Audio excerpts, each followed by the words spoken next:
All righty. Hello, everyone. Whether you're tuning in online or watching the recorded version of this interview later, welcome to the latest iteration of the Psychedelic States of America Advocacy Spotlight Initiative. My name is Jack Gorsline. I'm the founder of PSA and an investigative reporter. I am joined here live from Washington, D.C. with Paul Ryder, founding minister of the Congregaton for Sacred Practices, which recently has been awarded the first ever accreditation for a psychedelic church seminary. Paul, thank you so much for joining us today. Thank you for having me. This is fantastic. Yeah, I want to note that, Paul, you've done some contributions for PSA partner Lucid News. I highly recommend anybody listening to check out Paul's really enlightening essay on his journey back to his homeland of Ireland, kind of in search of his own roots. Really a phenomenal read, and one of the big reasons that piqued my interest in learning more about the congregation and learning more about what CSP is up to these days.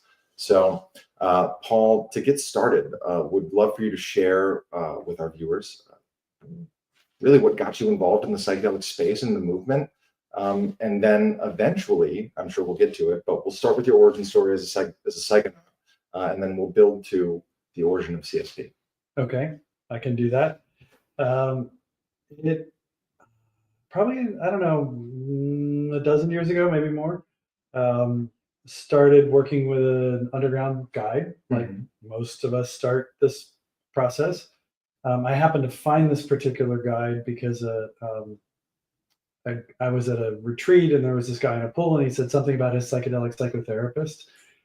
I said, well, that's much more interesting than my former Hindu nun clairvoyant body worker, which it was Northern California. We have those. And I went to see this person, and after I'd say half a dozen journeys or so, I kind of picked up my eye mask in the middle and I said, how did you learn to do this? And so he connected me to some folks, and I thought, you know, I've got some free time. I was at the time a business school professor at USF. I was running their executive MBA program. And so it was a busy job, but I still had free time to, you know, on the weekends and to sit for friends and family. So I got some training, and the training kept going. And then, you know, people started coming, and then Michael Pollan's book came out. And what turned from a hobby, you know, kind of on the side is like something I was doing, turned into a full-time job. Yeah. And I think the thing that's also interesting, it was on one level, I was like, thank you, Michael Pollan. On another level, I realized the kind of conversations that people came to me to have changed as a result of kind of the zeitgeist at that time, that I had always held these molecules, substances, medicines as sacraments. And I'd always experienced them in the context of a spiritual opening or a spiritual movement or kind of a ritual, religious kind of orientation to it. Mm-hmm. And the people that started coming into my consulting room, all of a sudden they weren't focused on that. They were focused on, well, I hear this is good for anxiety, or I hear it's good for depression, or I'm having a fight with my wife, or I'm in a transition. They come in with very specific ideas about something they want to fix. And I realized at that moment that there was going to be a kind of a shift in the psychomedical model was ascendant in that moment, and kind of the indigenous, historical, religious, ritual kind of model was not on the ascendant. And the psychopharma medical philosophy of, you know, you're broken, we're here to fix you, just didn't really jive with what my experience had been, nor was it something I was super interested in working with in the consulting room, unless it was kind of an on-ramp to these bigger questions. Yeah. And so that was kind of the origin of wanting to, you know, I could write a bunch of blog posts and say it's terrible about the psychomedical pharma, blah, blah, blah. Or I could found an organization that really is designed to be kind of a counterbalance to the psychomedical. Yeah. I think what's really interesting, and we've talked about this a little bit, you know, privately, but your origin story before all of this was a career in Silicon Valley, kind of in the earliest days of the dot-com boom. Yeah. There's obviously been much talk and discourse surrounding, you know, psychedelic use in the tech industry these days. And I'm curious, you were in NorCal, obviously as a community, but was use in Silicon Valley, without naming any names, of course, No, yeah. it was not what it was back then as it is now, correct? No. So I moved originally to San Francisco after college in 1990. Came back east, did a graduate degree, moved back again in 1996, and there wasn't much talk about any of this. It was very hush hush. It was very underground. There was work going on, but not nearly at the scale of now. The term psychedelic psychotherapist is something that like really only in the last 5 years has entered mainstream American culture. So it's fascinating that over a dozen years ago, you heard somebody in passing mention a psychedelic psychotherapist in Northern California. Yeah. So cool to me. Yeah, it was a little, definitely unique to kind of the Bay Area, where there are plenty of folks that can support this work. Yeah. But yeah, the .com thing was interesting because it gave me a lot of business ideas, which and kind of business values and organizational values that I kind of looked at and thought, okay, some of these things I want to keep, in terms of kind of discipline and organized and milestones and being clear about your agreements and all that sort of stuff. What it also gave me was a whole vocabulary that no longer makes sense to me, like exit strategy. There's not really an exit strategy for a church or really anybody in service. Yeah. You're not trying to, swing for the fences, make $1 billion, and then get out and finally become a philanthropist. Yeah. No. Fair point. And we've talked a little bit about this as far as how the congregations really, creating a religion is such a fascinating concept in itself. And I know you've described it as maybe not entirely creating a religion, but creating a framework for a religious viewpoint or a spiritual viewpoint. How do you get started with something like that? I mean, where do you even begin establishing mission values for essentially a new way of faith? Yeah, I think some of it again is like as a professor of organizational behavior and leadership, I focused more, and it's always felt more like it's a process. That awakening is a process; it's not a creed. And so, when you think about a process, it's like, well, where do we begin with that? Where does it begin to mature? What's it look like as it begins to grow? And then what does a full maturity look like when you're thinking about kind of taking a religious path through life and making, spiritual commitments to I'm going to live in a certain way. And certainly part of the on-ramp to those things is, all the things that are hard in life. That I am depressed, I am anxious, I do have these traumas, I do have this childhood, and really those things are the way I think of them is they're often the things that are making noise in your system, so you actually can't hear the divine. And so the first work is kind of, clearing the brush out, so you can finally sit and hear the song of the universe, and what that might mean for you, and how you might want to live and unfold, and with that in your heart. Yeah, it's I've heard it similarly compared to like finding the right frequency on the radio. You're really tuning out all of the static and tuning into it. We've heard drop out and tune out and loud about out. Yes. And I think I cannot believe I just butchered Timothy Leary's most famous words. Apologies to anybody listening. It's a Learyite, if you will. But yeah, I do want to circle back to the church's true origin. Was there, you mentioned kind of viewing this process as, waking up. Was there a eureka or a light bulb moment one day where it hit you that you needed to start this organization? Or was it a slow series of conversations that evolved into this is the best path forward? It's a little bit of both. There was kind of this like, what would we like to start a religious organization around this work? And at the time I was running events for large groups of underground guides, and I thought, could we become a religion? Does that seem like a good idea? We actually had a meeting where we floated this, and it did not go well. I'd say the guides of Northern California were it was not evenly split at all. It was a handful of people went, yeah, that sounds like a good way to get a tax deduction. And the rest of them were like, I live with religious trauma every day. I'm not getting involved in the church. And neither one of those seemed like very good reasons to start a congregation. Yeah. So it kind of stewed in the back of my mind. We're like, well, what could it be? And as I began thinking about it more and more, I finished my doctoral work in mythology, psychology, and religion. So I kind of have been studying the ideas of the religious and mythological and the archetypal world, and kind of the world of dream and the mushroom, because it's similar. For a long time, I thought it really is a religious practice. And then as even we got to thinking about, well, what do we want to name this thing? We thought, well, there's lots of other religious practices. They're not all entheogenic. People have been waking up long, without access to any of these substances. So we named it the Congregation for Sacred Practices, not the Congregation for Sacred Medicine, on purpose. That we do breath work, and we do meditation, and we do sound baths, and we do hyperdoses and yoga doses and potlucks, and all the community building stuff that happens in regular communities that are spiritually focused. Mm-hmm. I think it has been an interesting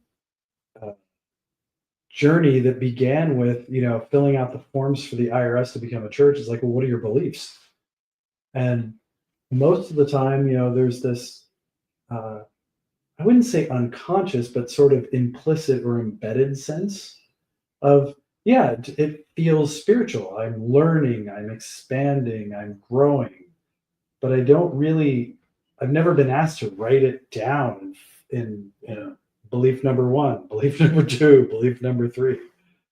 And so that was kind of an interesting moment where it was like, well, what is this if we were going to name it?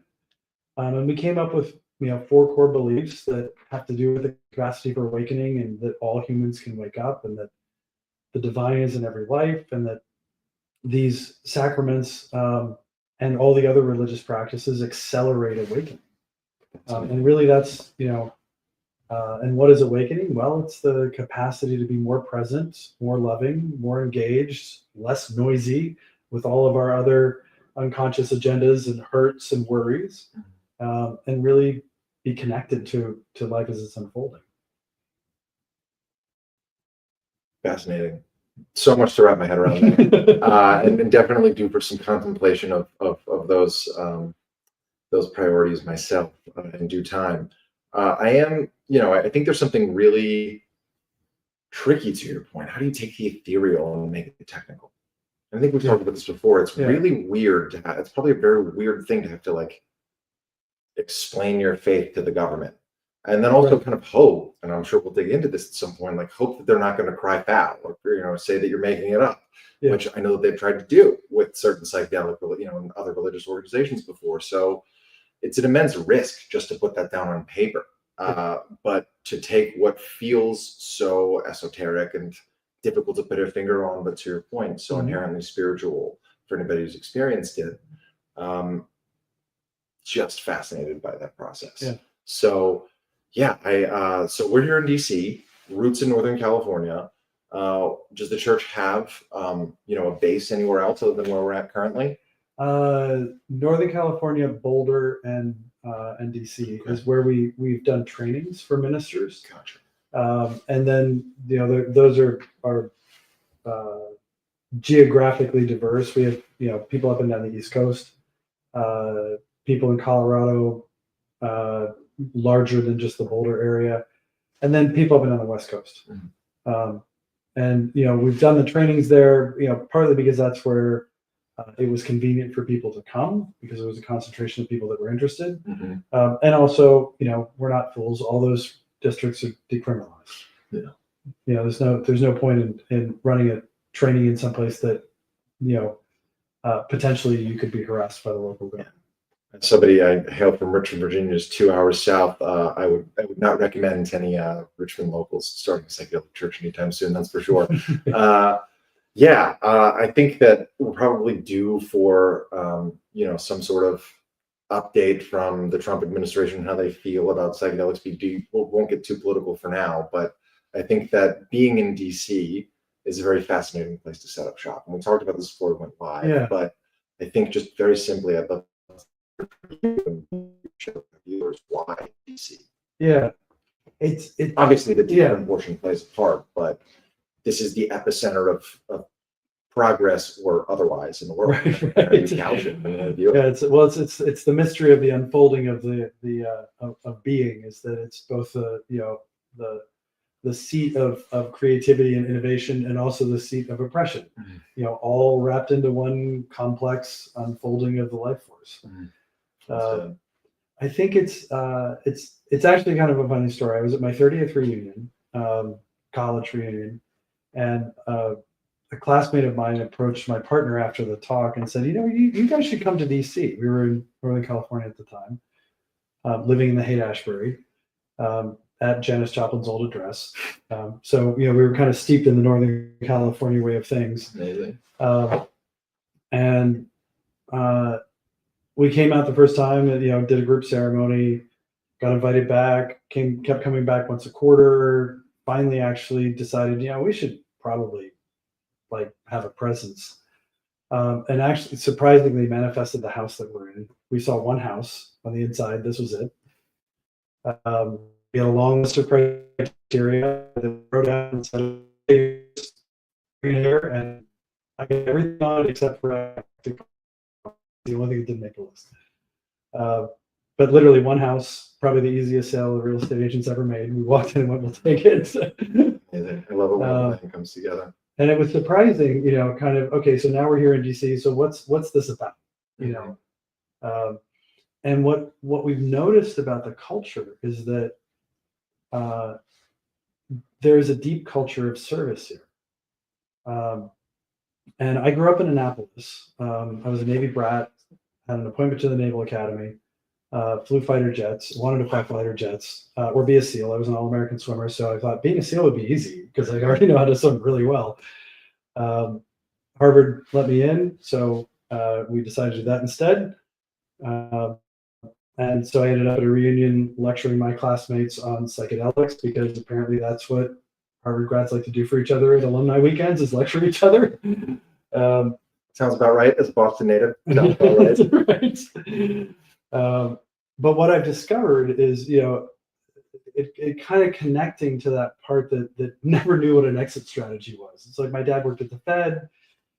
All the dads in my neighborhood in the 70s and 80s were, employed by the government in some way, and they all had a deep sense of service.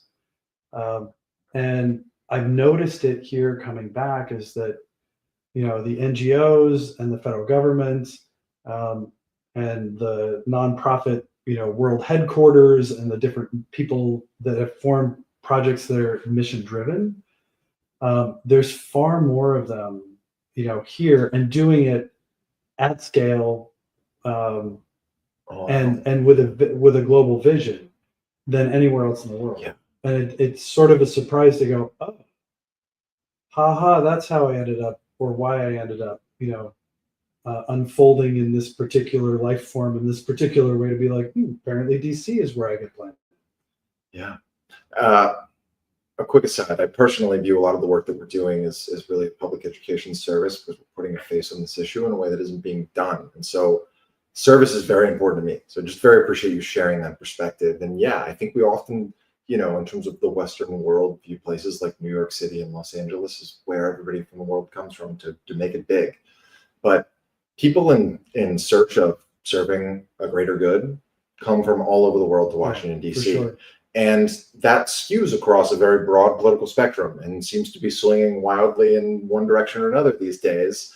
But nonetheless, there's inherently a service-rooted focus into why people come to this city. I am curious, as far as the DC population, is it a pretty broad political makeup from folks that come out and try to join the community, and even maybe members spanning from both parties and beyond? I'd say we're probably a little tipped more toward the blue, but we definitely have Republicans that are both in the community as well as in our minister training. Amazing. We have veterans in the minister training that are currently working with other veterans on this work. We're agnostic, maybe is the right way to put it, about people's politics. That human flourishing can happen in any variety of ways, and it's not necessarily one party. Yeah. And I think to that point, part of the reason we've been sitting here, and part of the reason this project that we've been doing even exists, is because in getting to know hundreds of psychedelic advocates across New England in particular, and now nationwide and internationally, it really defies every partisan boundary you could think of and any political rule that's been established. I mean, I've ranted about the numbers on these live streams before. 91% of Democrats, 86% of Republicans support increased access to psychedelics as at least a mental health alternative treatment. But when you get into a room that's full of hardcore MAGA moms and, the farthest left pro-Palestine, free Palestine thinkers that you possibly can, they're not talking about the things they disagree on. And there's any number of issues that Americans agree on. That I'm monologuing a bit now, and we'll pivot, but there's any number of issues that Americans agree on that you get them into a room and they can't just talk about that thing. The other things that they disagree on become the issues. Psychedelics defies that tenfold. Yeah. And so building a community that's rooted both in spirituality, but also in service, that defies those lines is really sacred. I think not to, I think it's also, I would include not just psychedelics, but also ritual. Yeah. Like you get people to sing together and they'll connect. It's one of the beautiful things about, having grown up in a Christian household. There is real beauty in going to church and singing the hymns and really feeling like you're a part of, a profession of love and faith to the universe in its own unique way and its own very specific Christian God. But yeah, I've felt that in my own way. Yeah. You mentioned the seminary. You mentioned the minister training program. That is really why we're here. I mentioned some of our promo for this live stream, but Congregation for Sacred Practices recently received, I believe, the world's first ever accreditation for psychedelic church seminary, correct? As far as we know. I mean, I haven't done a thorough survey of all other seminaries in the universe, but I think we're the first one. Yeah, and that process is fascinating in itself because an American institution of accreditation is probably not the likely candidate you go to. No. How did the process start in terms of identifying who you might become accredited by? And I'm sure your educational background has played a role in how this process started. And how did you end up with the GAC, the Global Accreditation Council? I think a couple of things. I had seen firsthand how the accrediting process can actually distort the mission of an organization. When I was at USF, they decided they wanted to add a kind of higher level accreditation to their business school, and with the American Association of Schools of College of Business, AACSB, and AACSB had very specific guidelines about how many PhDs you had to have teaching and how many had to be research active, how many had to be could be more teaching active, and when they got done with the matrix, I saw what happened was they actually had to put people who really weren't great teachers but were good researchers in the classroom to fulfill the desires of the accrediting body. The problem is, the University of San Francisco is a Jesuit school that's focused on teaching. And so they ended up, with a teaching mission, having an accrediting body essentially change their mission by contorting them into these boxes. Yeah. So we were eager to not have that happen to us. And so we realized we needed to find an accrediting body that would be focused on a new field. And so, the entheogenic ministry does not have a long history. So we don't have a whole bunch of PhDs that can teach in this program. We've got maybe 3 or 4 that I know about in our current minister body. We also realized we wanted to be in a community of people. Normally an accrediting body, you drop off a ream of paper on the desk, they stamp it and say you're accredited, and then they're like, see ya, we'll see you in 5 years. And most accrediting is good for 5 years. The GAC doesn't work like that. They're interested in impact and they're interested in community. So we participate in setting standards with everybody else now that we've been invited. That was exciting. They're also we're focused more on hybrid and online education, which is, since COVID, online education's become a mainstream way of teaching. And the accrediting agencies in the U.S. haven't kept up. Yeah, no, I remember the days of Education Connection and when University of Phoenix and DeVry were really the only options. And now there's no shortage of remote programs and online learning programs at American universities. But again, to your point, it's very clear that the process of accreditation has hindered the quality of outcome, both for research and I think, for instruction. I think it's a really fascinating conversation that I hope, honestly, the results that you guys, are able to wrought and the, success, hopefully, that this next chapter has might be able to incentivize our accreditation, process here in the United States to evolve a little bit. So I think it's super exciting that we can that we can capture the learning. And one of the things about doing an advanced degree is that you write a thesis or you write some sort of dissertation, you find a research project. And so little of what we do in the ministry side of this has really been captured or written down. And there's, sort of this gap between the anthropologists that are studying shamanism and then the neuroscientists that are publishing, scientific peer-reviewed studies and journals. There hasn't really been a place for serious academic inquiry into this middle ground of, kind of applied spirituality or applied, practical, pragmatic research. And to be able to capture that and get it published so that people get a doctorate of ministry or they get an MDiv or an MA or a PhD or whatever it is that they apply for. It felt important because that's also what gets the word out. And there's no real place to publish work like that now. There's often just this middle ground that's often residing in the underground. And first of all, viva la underground for sure. I mean, so much of what is existing and happening today above ground as a result of the underground. I really hope that there can be an integration process rather than a washing away of those that are already operating in good faith in these spaces. But I think that being able to bridge that gap is really important in terms of this next step, both for the movement at large, but also as you all continue to legitimize yourselves as an organization. So to back up a little bit, give some folks some context. The Global Accreditation Council is international. They're based in The Hague, in the Netherlands, correct? So I've been around for a while, and again, I've been this premier accreditation group for kind of non-conventional learning or higher ed and educational organizations. But there's a strong community with member bodies, member organizations as well, right? That was really I think, an advantage of joining, correct? Yeah, for sure. That they actually have the an educational process and a consortium of people saying, hey, how could we do better? We're accredited, sure, but what are you guys doing? What could we do better over here? I got an interesting lesson in how to make our online learning programs more accessible to the colorblind. Something that never occurred, in my thinking was, we can closed caption all the stuff that we're doing, and we can make our programs more accessible.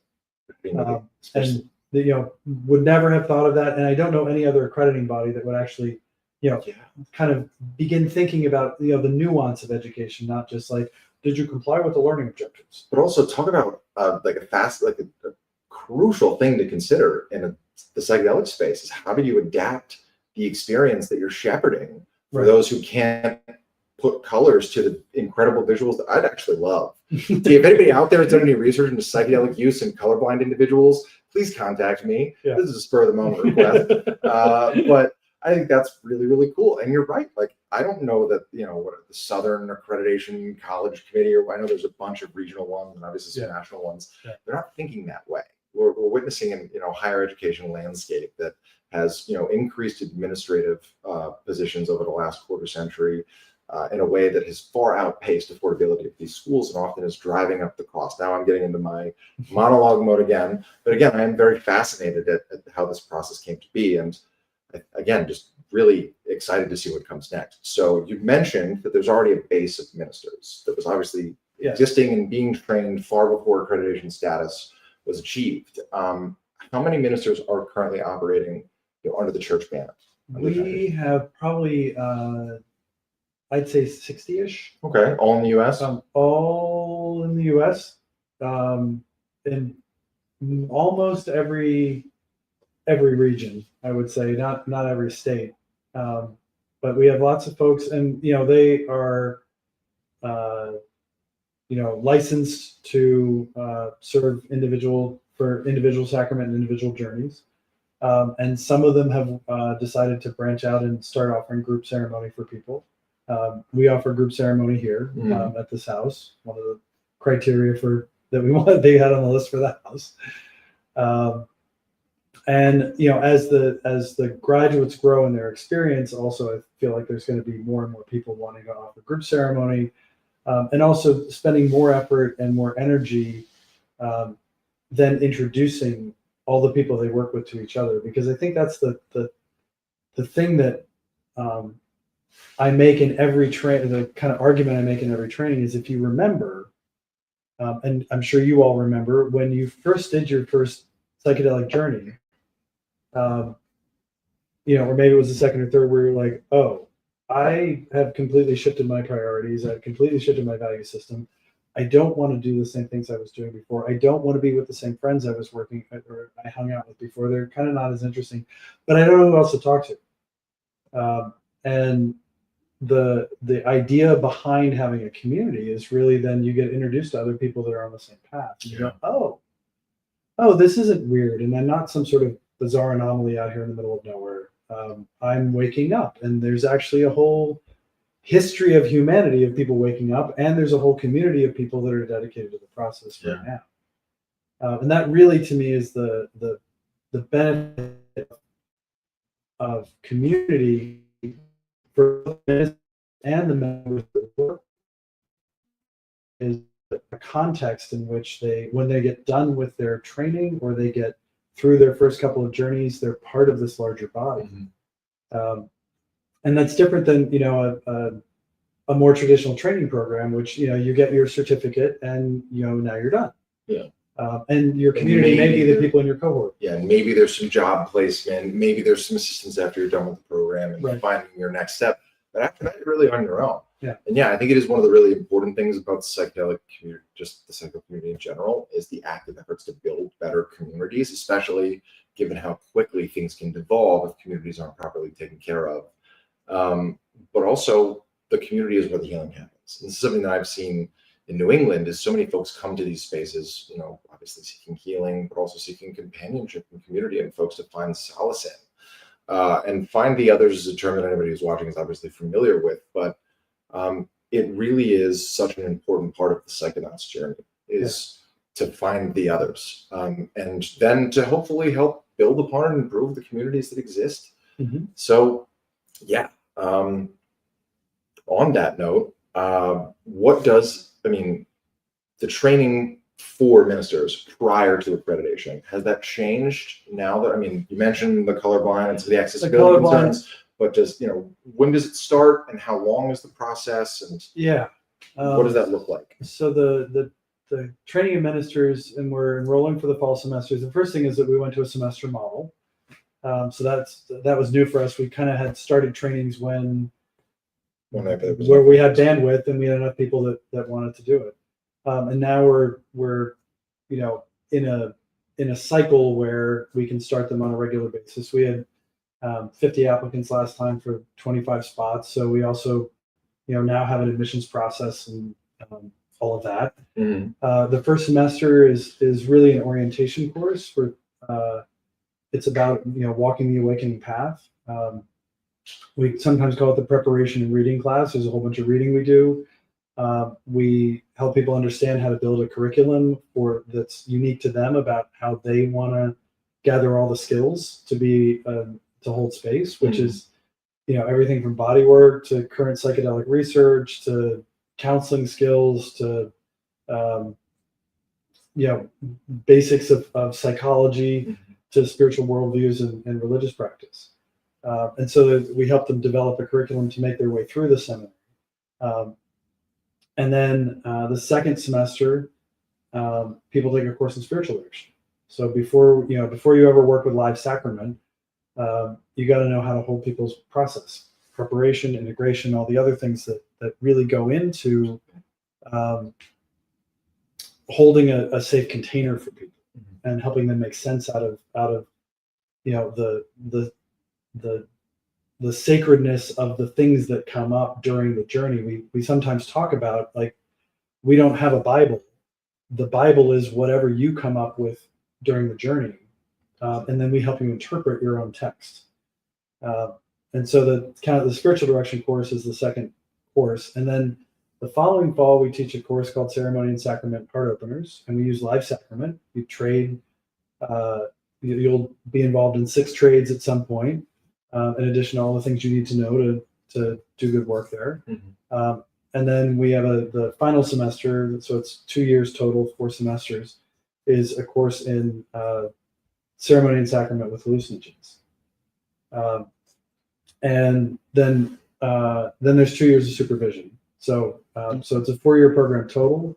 But after you finish the training in that sacrament, you can open a practice in that sacrament. And we have, you're required to have supervisors and mentors both. One does group case review.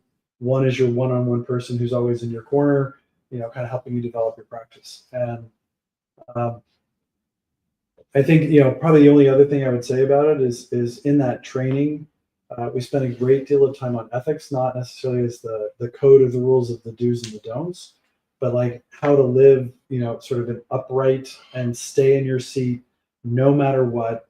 And it's actually an evolving discipline all the time. Ethics is its own journey. It's not a code that's like, well, I didn't screw anything up, so I guess I must be ethical. But there's always this kind of refinement. And that's a lot of what the supervision and mentoring is about. It's helping people kind of stay in that, I don't lose my seat anymore. I don't get worried about these things anymore. I don't feel myself pulled into or repulsed by whatever's happening. Friend of mine, Ashley Carmen, is the founder of the Psychedelic Guide Network. One, you guys should meet. We should make that happen. Ashley, if you're listening, hey. She has a great line about the need to protect your energetic and spiritual hygiene that I think just really tracks with what you're saying. And I think, if you're developing a next generation of leaders, both as guides and psychedelic chaplains, but also, as facilitators and guides and journeymen along this journey with whoever they're working with, ethics both has to be core curriculum, but also, to your point, has to be an evolving conversation. Yeah. Well, and it's part of walking the awakening path, which is why we start there. It's like, well, what are your disciplines? What is your, do you even know what it means to be in your seat? Or not be in your seat when you're dysregulated or you're triggered or whatever. Well, you can't do that when you're in the seat of the minister. Mm-hmm. So we start out with the kind of helping people develop their own practices so they can stay grounded before we ever give them live sacrament to play with. Yeah. And are you guys, as far as sacraments that you are working with, we've got a couple of salvia behind us. So shout out Hamilton Morris, big salvia fan from my understanding. But are you primarily working with psilocybin? Is it variety? Does it depend? We train in the ones we actually give people to trade with are MDMA and psilocybin. And there's a reason for that they're accessible, and 2, kind of our experience with the way to begin gently on the awakening path. That psilocybin has many degrees of freedom. It's not necessarily the first place you want to start. Yeah. And so we encourage people to start with MDMA if they can, and we teach that, and then we work with psilocybin. One, I think, in some ways, is ego strengthening. MDMA can be help you clear trauma, get stronger as a person, be more resilient, really kind of condense, what's possible for you. And in a way, it's kind of interesting that it's actually ego strengthening. And then in some ways, mushrooms, I think, are egolytic. They kind of soften the ego and then let something else happen. But to give somebody who doesn't have a strong ego or has a lot of trauma, psilocybin is skipping over the beginning. That is such a fascinating take. I've actually not heard it, kind of couched that way before, and I actually agree. I tried psilocybin first. That was my first experience, and it was a lot. If I could go back and I could do it again, I think that starting with an entryway that's a little bit milder and really more geared towards the empathic have been really beneficial. So really appreciate that. We also, to answer your other question about sacraments, we also serve, or some of the ministers, within the scope of their competence and their training. work with 5-MeO, Okay. usually stepwise. I don't know any of our ministers that are serving the bye-bye doses. Mhm. And sometimes for people with the appropriate training, they'll work with ketamine. We do have salvia plants. From time to time, people will be curious and see like, well, what new movement in my soul sort of emerges from some of these alternatives. We also have a whole bunch of hawthorn tea over there. Very We nice. serve cacao. We're going to work with mugwort on our Irish pilgrimage this Some year. really fascinating things about mugwort in these Yeah. spaces. I'm curious to learn more, for sure. Yeah, and you've had conversations about incorporating anything else. I mean, I'm curious what resources are provided to ministers who might be interested in branching out in something. Yeah. I'm sure you've got a pretty strong mycelial network. Yeah. Just organically. It's we have a good sense, or I should say, I have a good sense of other folks in this space that are doing good work. And in the past, we've kind of because they're all underground trainees, kind of said, well, you might want to look over here. Yeah. To learn more. In the future, because of this accreditation and the structure that we've got, we can invite them in to be professors, to teach, within the seminary and within the legal context, or perhaps better said, a not illegal context. Yeah. To teach people about how to work with these other sacraments. They can teach about it. It's a great segue as we start to kind of wind down here. Obviously registered with the IRS, but I'm curious, what has the reception been from the government, be it local, state, federal, law enforcement? I think we've reached a ton. This kind of we have not had any sort of official inquiries. We've done everything we can, I think, to comply with what our understanding of RFRA is. So we make sure that our beliefs are sincerely held. I don't think that's in doubt. We also make sure that the two main issues in RFRA have to do with, is the practice safe for the adherents? So I think it's probably safe to say that MDMA is safe to take for the adherents, and so is psilocybin. And it's sort of insincere on the government's part to say that they're not sure if MDMA is safe when there's literally 1 million doses being taken every weekend. We have the largest, live experiment whether is MDMA safe or not. So it's safe for the adherents, and I think there's plenty of research around that. That's not a problem. And then the last thing they're concerned about, which is legitimate, is distribution and diversion to the public. And so all of our ministers are required to have safes. All of our ministers log, medicine coming in, medicine going out. So we make sure that it doesn't end up in the wrong place or in non-sacramental contexts. Yeah. And so we've been doing our best. We also have a CRM where we keep everybody's medical intake forms, so that we're making sure that we're know what medications are on, if there's any counterindications.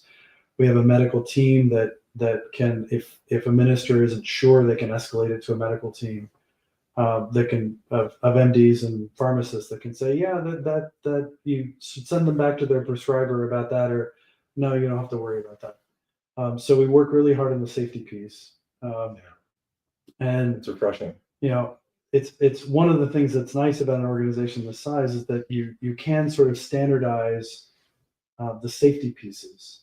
And both in the training, but also in the structures that are in place. We have an ethics committee, we have an ethics code that everybody signs, and a code of conduct. So all of those things that you would get in a larger organization that you can't necessarily get from, or you don't know if you're getting from a solo guide in the underground. Mm-hmm. And I was one of them, so I'm familiar with the wide variations of considerations. Yeah. But this is so important. I mean, I read an article about, we did one of our live streams a couple of weeks ago with the leaders of the Michigan Psychedelic Society, and in the companion column that Dr. Elena Jasper and myself wrote for Lucid News, we touched on a recent case in Detroit where an organization called the Psychedelic Healing Shack was raided by the Detroit Police Department and claimed religious freedom in partnership with, I believe, the Sugar Leaf Church, but has still faced a bunch of harassment. But there's a lot of places like that. That there isn't whether it's because they're operating in the semi-underground and maybe just don't have the infrastructure to provide those resources, or this isn't a commentary on the Psychedelic Healing Shack or the Sugarloaf Church.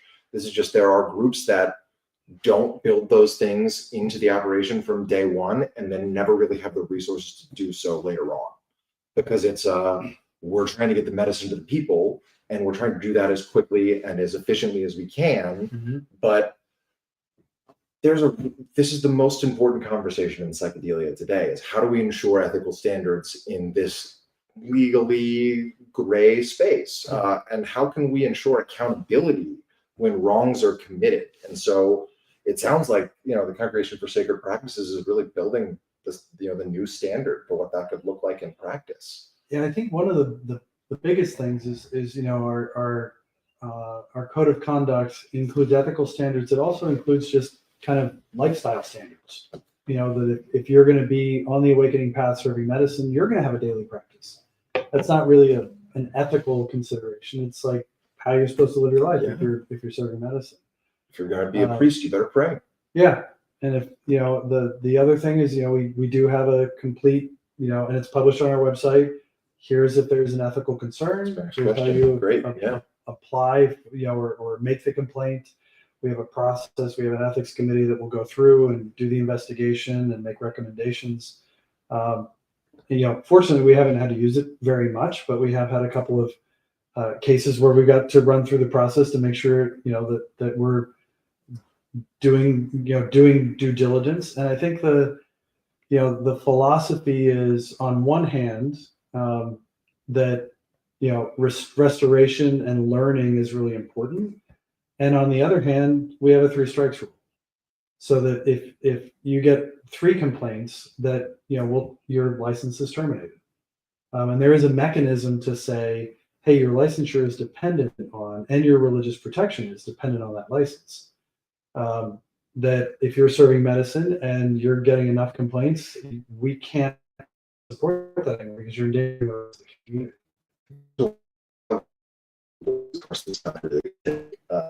Note from this. If you're ever curious, folks watching, or anyone in general, Google crazy medical cases in which doctors still have their licenses. It'll blow your mind how many medical professionals are operating and doing some not so great stuff. More than 3 strikes, notably. So yeah, I hope that anybody listening that's interested in the intersection between modern psychedelia and religious practice is paying attention. Just really refreshing to hear about some of this. So we talked about around 60 ministers across the U.S. Yeah. How many members of the congregation are there? Is it a rough estimate? Is it kind of it's probably, well, what the way we calculate it is the number of people that have signed membership agreements. And there's about 1,000 that are working with the 60 ministers, either in group ceremony or one-on-one in their practices. So it's an interesting thing to try to gauge, because so much of the work is one-on-one. It's not like we have a church membership of 1,000, we better get a bigger building. Because it's not that kind of organization. It's much more mycelial.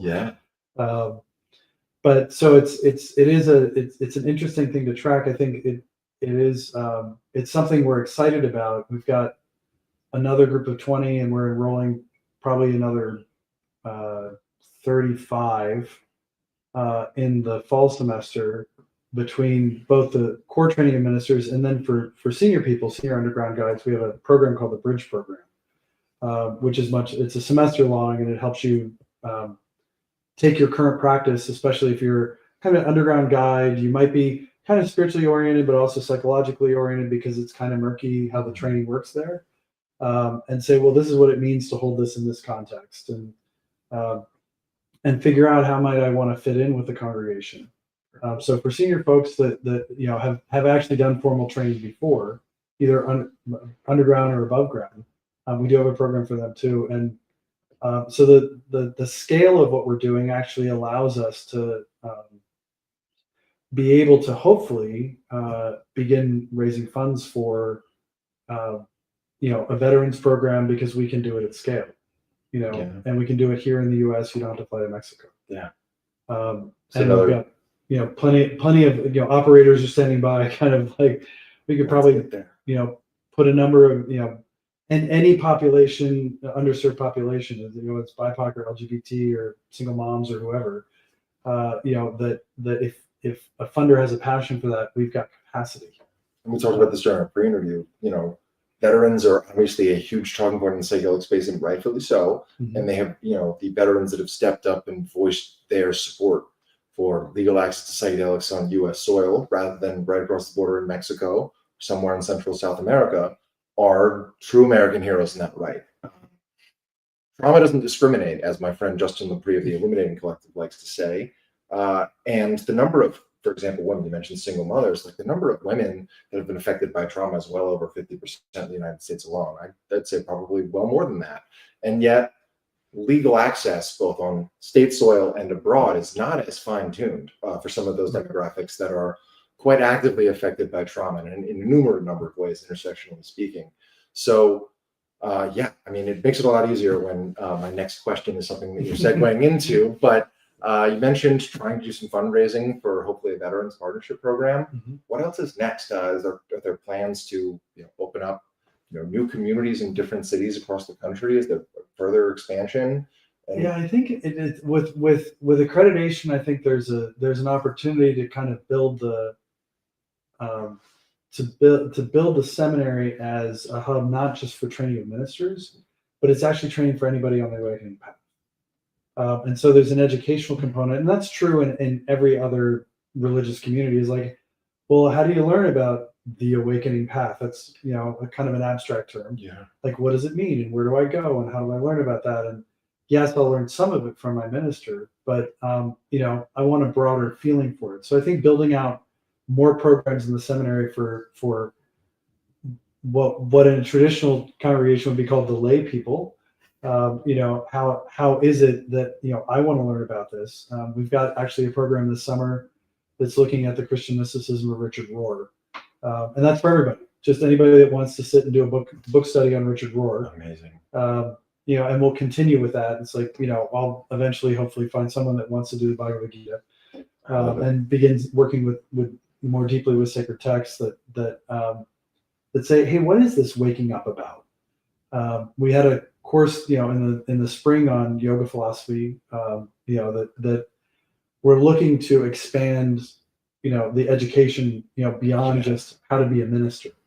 So that's the first thing. I think, to your point, we're looking for funding for additional programs for underserved population. Mm-hmm. Underserved populations. As we train more ministers, we have more availability of people with time that are well trained to support any population. Yeah. We've toyed with the idea of do we need an actual space? So fundraising for I looked at our line items today because we're making the budget for the next fiscal year, and the biggest expenses are space rentals and stipends for all the different trainers that come in and teach different parts of the training. Yeah.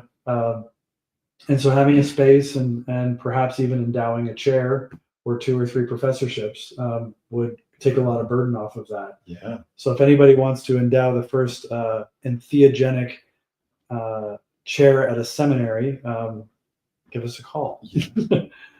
Yeah, reach out for sure. And we always like to close these interviews with really kind of, a friend of mine, Jason Ortiz, likes to say, it's better to be a hype man than a hater. Who else should we be hearing from, both from the Congregation for Sacred Practices and just in this particular subset of the psychedelic community, the burgeoning psychedelic religious space above ground? Yeah. I love that question. It's there's a number of folks that are doing non-sacramental support work that are out of religious traditions. So Zach Kamenetz is a rabbi that is out on the West Coast. Hunt Priest is an ordained Episcopal minister with a group called Ligare down in Georgia, and they're building national networks of people that can get support, from people within their religious tradition, but they're not serving sacrament. Those 2 organizations aren't. I really like what Joe Tafur is doing with Church of the Eagle and the Condor. It's like, he's successfully fought with the government and won. And so I think that there's really kudos for him for sticking it out with the lawyers and getting legal access to ayahuasca for the people that he serves. I'm always a fan of hearing from a delegate who, kind of, I tease her that you're like the Forrest Gump of psychedelia. Like anytime there's a story, it's like, oh yeah, I remember that. I was there. Anybody that can start, multiple stories with, well, when I was with Terrence at Palenque, it doesn't matter what you say after that. You want to hear more from her. Annie Oak Harrison is another name that comes to mind. Yeah. One of the Forrest Gumps. Yeah, for sure. Lucid News' finest. Yeah. So hearing more and more from them, or I think because this is the religious indigenous voices. There are a number of indigenous voices as well that can speak to, well, what is this? We think we're inventing this new thing called the religious communal practice of psychedelics, and it's like I'm sure it amuses all the people that this is the only way they've ever held this work. And I know Eugenia Cosimiro in Oaxaca is another one that feels like her mom was Julieta, one of the 13 grandmothers, and has a lot to say about with a certain amount of fierceness about how to hold ceremony and sacrament in this space. So wanting to hear more of that in the soup, and maybe not, but I don't need to hear quite so much about neurotransmitters or reduction in CAP scores. All useful things. I'm glad that work is being done, but it's not part of the conversation that really, I think, helps the Bob Jesse's another one for the betterment of well people, that these sacraments can be used not for merely for those who are struggling, but they actually open up a whole new vista of being and connection. Yeah. Fascinating stuff. And I think there's something just really special with just building the base that you guys have. So Paul, thank you so much. We'll close there, but as I guess a closing thought, where can folks find out more about the Congregation for Sacred Practices and maybe tap in if they're interested in joining? Yeah. So it's sacredpractices.org is the very easy URL. I was surprised it was available because Congregation for Sacred Practices took entirely too long to type out as an email address. It was like, oh my God, this has got to change. So sacredpractices.org. And there's under the seminary, there's information, video of an open house, and an application for the Bridge program for experience guides enrolling in August. And there is an application for the training of ministers for people that want to start with the preparation reading class. That's also there under the seminary. And then there's also a calendar of community events. So microdoses, yoga doses, sound healings, upcoming group ceremonies, upcoming community ceremonies. It's all there. We've spent a lot of time trying to organize like how to communicate in this network of mycelium. Like where do you put up the bulletin board that says here's what's going on in the mycelium? Especially with algorithmic discrimination. I mean, I don't know if you guys were affected by the Instagram sweep recently, but it's a really difficult time to figure out how to get the word out from so many angles. So really appreciate all that you guys do. Speaking of upcoming community events, Paul and I will both be on the ground in Denver next week at Psychedelic Science. It's biannual return to Denver. So keep an eye out for the both of us and reach out if you'd like to chat. Happy. I'm Paul at sacredpractices.org. Amazing. And we'll make sure to include that information in the show notes as well, along with the names of the folks you've been kind enough to shout out. So I'm going to get up real close to the screen here and end the live stream. But for those who've tuned in, my name is Jack Gorsline, founder of Psychedelic State of America. This is Paul Ryder, founding minister of the Congregation for Sacred Practices. We're at 145 strong. Thank you so much for tuning in on your Monday afternoon to listen to us talk, and we'll see you next time. This has been the Psychedelic Advocacy Spotlight Initiative, powered by Lucid News and Psychedelics Today.